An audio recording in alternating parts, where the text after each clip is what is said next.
So I haven't actually been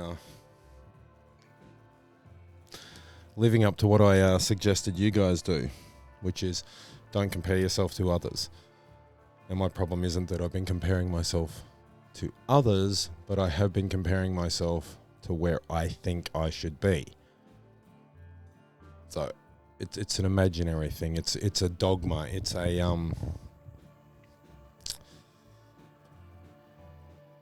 I don't know. It's a what? How would you describe it? How would you describe getting pissed off that you don't live up to your own imagined expectations or to your own ideas and ideals from previously in your life? It's been bugging me for a couple of days because for some reason I said I don't agree with murdering innocent people, and then someone said, well, then why did you join the army? Well, first, didn't join the army, joined the USMC URA.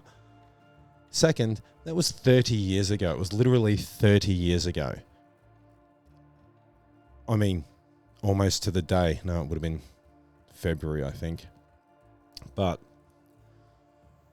February next year? Anyway, almost 30 years ago. A lot changes in 30 years. What I thought as an 18-year-old, I don't think as a 108-year-old.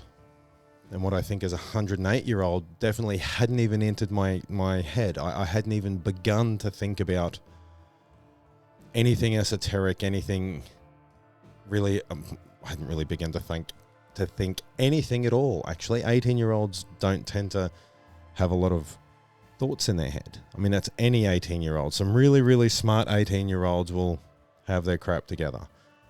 But in general, most of us are partying or thinking of partying or hoping to party or recovering from partying. It's the only thing I really miss about being that age is if I went on a bender, I'd get up the next morning, feel a bit crap, have a shower, go on with my day. Now I drink a beer and I wake up with a hangover, have to take a handful of Advil or Disprin or whatever the painkiller of choice is in the country that you live. And yeah, I just feel crap and need to sleep for a week. It's the only thing I really miss. I mean, if I knew then what I know now, I probably wouldn't be any better off than I am now. I'd still probably make the same horrible decisions I've made over the last, 1,000 years.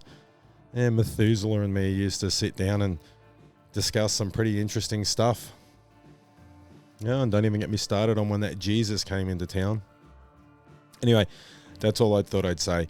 As much as I say these things, externally looking at what other people do seems to be much easier for me to notice foibles and behaviors and to notice who's being a bunny.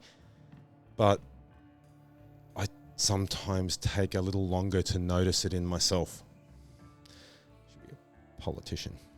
I did not have sexual relations with that woman. Anyway, I don't really have much else to say, and still be excellent to one another, still have a great weekend, and that's all I've got to say about that.